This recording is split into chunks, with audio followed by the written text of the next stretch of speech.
But angry though I was, the victory still went to him. I didn't even hold out for 4 days.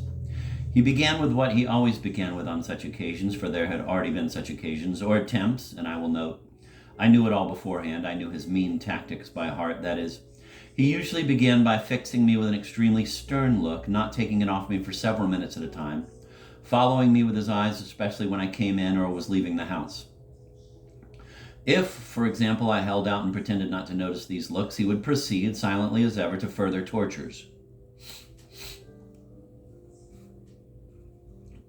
Suddenly, for no reason at all, he would come softly and smoothly into my room while I was pacing about or reading, stop by the door, put one arm behind his back, thrust out one hip, and fix me with his eyes, no longer so much stern as altogether contemptuous. If I suddenly asked him what he wanted, he would make no reply and go on staring at me point blank for several seconds more. Then, pressing his lips together in some special way with a significant air, he would turn slowly on his heel and suddenly go to his room. About 2 hours later, he would suddenly emerge again and again appear before me in the same way. Sometimes, in my fury, I would no longer ask what he wanted, but simply raise my head abruptly and imperiously, and also begin staring point blank at him. And so we'd stare at each other like that for about 2 minutes. Finally, he would turn, slowly and pompously, and go away for another 2 hours.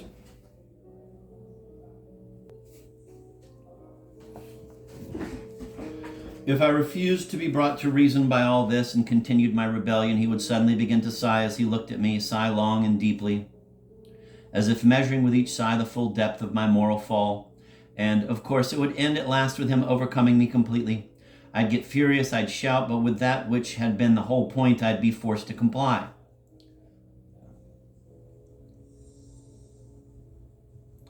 This time, however, as soon as the usual stern look maneuvers began, I immediately lost my temper and fell on him in a fury. I was all too irritated to begin with.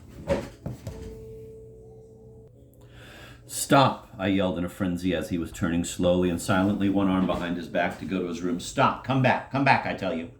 And I must have bellowed so unnaturally that he turned and began to study me, even with a certain surprise. However, he still did not say a word, and it was this that infuriated me. "How dare you come in here without permission and stare at me like that? Answer." But he, having looked at me calmly for about half a minute, again began to turn around. "Stop," I roared, running up to him. "Don't move.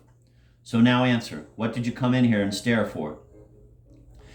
"If there's something you want done directly, it's my duty to see to it," he replied, again after some silence, lisping softly and measuredly, raising his eyebrows and calmly shifting his head from one side to the other, and all that with horrifying composure. "That's not it. That's not what I'm asking you, hangman," I shouted, shaking with anger. "I'll tell you myself, hangman, why you keep coming here. You see, I'm not giving you your wages. In your pride, you don't want to bow and beg. And for that, you come with your stupid staring to punish me, to torture me. And you don't even realize, hangman, how stupid it is. Stupid, stupid, stupid, stupid." He again began to turn slightly, but I grabbed him. "Listen," I was shouting at him. "Here's the money. See, here it is." I took it out of the drawer. "All 7 rubles, but you won't get it. You will not get it until such time as you come respectfully, with a guilty head, to ask my forgiveness. Do you hear?" "That can never be," he replied with a sort of unnatural self-assurance. "It will be," I was shouting. "I give you my word of honor, it will be, and there's nothing for me to ask your forgiveness about," he went on, as if not noticing my shouts at all. "Seeing as you yourself have abused me with hangman, on which offense I can always apply against you at the precinct." "Go, apply," I roared. "Go now, this minute, this second. And you're still a hangman, hangman, hangman." But he just looked at me, then turned, and no longer listening to my appeals, went smoothly to his place without a backward glance. There wouldn't be any of this if it weren't for lies, I decided to myself. Then, after a moment's pause, pompously and solemnly, but slowly and with a pounding heart, I myself proceeded behind his screen. "Apollon," I said softly and measuredly, though I was suffocating, "go for the police chief at once, without the slightest delay." He had managed meanwhile to sit down at his table, put on his spectacles, and begin some sewing. But hearing my order, he suddenly snorted with laughter. "Go now, this minute. Go, or you can't even imagine what will happen. Truly you're not in your right senses," he observed, without even raising his head, with the same slow lisp, and continuing to thread his needle. "Who's ever seen a man go to the authorities against himself? And as to scaring me, you're exerting yourself in vain, because nothing will happen. Go," I shrieked, grabbing him by the shoulder. I felt I was about to strike him, and I did not even hear how the outer door opened at that moment, softly and slowly, and some figure entered, stopped, and began gazing at us in perplexity. I looked, died of shame, and rushed to my room. There, clutching my hair with both hands, I leaned my head against the wall and stood frozen in that position. About 2 minutes later, I heard the slow steps of Apollon. "Someone is asking for you out there," he said, looking at me with particular sternness, then stepped aside and let in Liza. He did not want to leave and stared at us mockingly. Get out, I ordered repeatedly, quite lost. At that moment, my clock strained, hissed, and struck 7.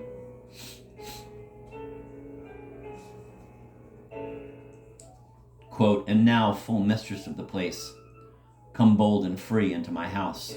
End of quote. From the same poetry. I stood before her, destroyed, branded, disgustingly embarrassed, and, I think, smiling, trying as hard as I could to wrap myself in my ragged old quilted dressing gown. Well, exactly as I had pictured to myself recently in Fallen Spirits. Apollon hovered around us for about 2 minutes and then left, but that made it no easier for me. Worst of all was that she, too, suddenly became embarrassed, much more so than I would even have expected, from looking at me, of course. "Sit down," I said mechanically, and moved a chair out for her at the table, while I myself sat on the sofa. She sat down at once and obediently, staring at me, all eyes, apparently expecting something from me right then. The naivety of this expectation infuriated me, but I restrained myself. The thing to do here would have been to try not to notice anything, as if it were all quite ordinary, but and I sensed vaguely that she was going to pay dearly for it all. "You find me in an odd situation, Liza," I began, stammering, and knowing that this was precisely not how I should have begun. No, don't think anything of the sort," I cried, seeing her suddenly blush. "I'm not ashamed of my poverty. On the contrary, I look upon my poverty with pride. I'm poor but noble. One can be poor and noble," I went on mumbling. "However, would you like some tea?" "No," she tried to begin. "Wait!" I jumped up and ran to Apollon. I really had to vanish somewhere. "Apollon!" I whispered in a feverish patter, flinging down before him the 7 rubles which had remained in my fist all the while. "Here's your wages. See, I'm giving it to you, but for that you must save me. Go at once and bring some tea and 10 rusks from the tavern. If you refuse to go, you'll ruin a man's happiness. You don't know what this woman is. This is everything. You're perhaps having certain thoughts, but you don't know what this woman is." Apollon, who had already sat down to work and had already put his spectacles back on, at first without abandoning his needle, silently cast a sidelong glance at the money. Then, paying no attention to me and not answering me at all, he went on fussing with his thread, which he was still trying to put through the needle. I waited for about 3 minutes, standing before him, my arms folded a la Napoleon. My temples were damp with sweat. I was pale, I could sense it. But thank God he must have felt sorry looking at me. Having finished with his needle, he slowly rose from his seat, slowly moved the chair aside, slowly took off his spectacles, slowly counted the money, and at last, having asked me over his shoulder, should he get a full portion, slowly walked out of the room. As I was returning to Liza, it occurred to me on the way, why don't I flee, just as I am, in my wretched old dressing gown, wherever my feet take me and come what may? I sat down again. She looked at me anxiously. For several minutes we said nothing. "I'll kill him," I suddenly cried, banging my fist so hard on the table that the ink splashed out of the inkstand. "Ah, what is it?" she cried with a start. I'll kill him, I was shrieking, pounding on the table in a perfect frenzy, and at the same time with a perfect understanding of how stupid it was to be in such a frenzy. "You don't know, Liza, what this hangman is for me. He's my hangman. He's just gone to get some rusks. And I suddenly broke down in tears. It was a fit. Oh, how ashamed I was between sobs, but I could no longer hold them back. She was frightened. "What is it? What's the matter?" she kept crying out, bustling around me. "Water, give me water, over there," I murmured in a weak voice, conscious, however, within myself that I was quite well able to do without water and not to murmur in a weak voice, but I was putting on a show, as they say, to preserve decency, though the fit was a real one. She gave me water, looking at me as if lost. At that moment, Apollon brought in the tea. It suddenly seemed to me that this ordinary and prosaic tea was terribly indecent and measly after all that had happened, and I blushed. Liza looked at Apollon even fearfully. He went out without glancing at us. "Liza, do you despise me?" I said, looking at her point blank, trembling with impatience to find out what she thought. She became embarrassed and was unable to reply. "Drink your tea," I said spitefully. I was angry with myself, but naturally she was going to bear the brunt of it. A terrible spite against her suddenly boiled up in my heart. I think I could simply have killed her. To be revenged on her, I swore mentally not to speak even one word to her from then on. It's she who caused it all, I thought. Our silence had already lasted some 5 minutes. The tea sat on the table. We didn't touch it. It went so far that I purposely refused to begin drinking so as to make it still harder for her. And it would have been awkward for her to begin. Several times she glanced at me in sad perplexity. I was stubbornly silent. The chief martyr, of course, was myself, because I was fully conscious of all the loathsome baseness of my spiteful stupidity, and at the same time, I simply could not restrain myself.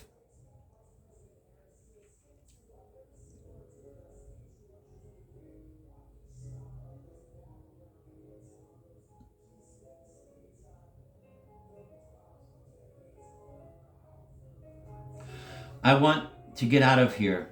Excuse me. I want to get out of there for good, she tried to begin, in order to break the silence somehow. But poor thing, she precisely ought not to have started with that at such a moment. Stupid as it was to begin with, or to such a man, stupid as I was to begin with. Even my heart ached from pity for her ineptness and unnecessary candor. But something ugly immediately suppressed all pity in me. It even egged me on still more. Perish the whole world. Another 5 minutes passed. Perhaps I've disturbed you, she began timidly in a barely audible voice, and started to get up.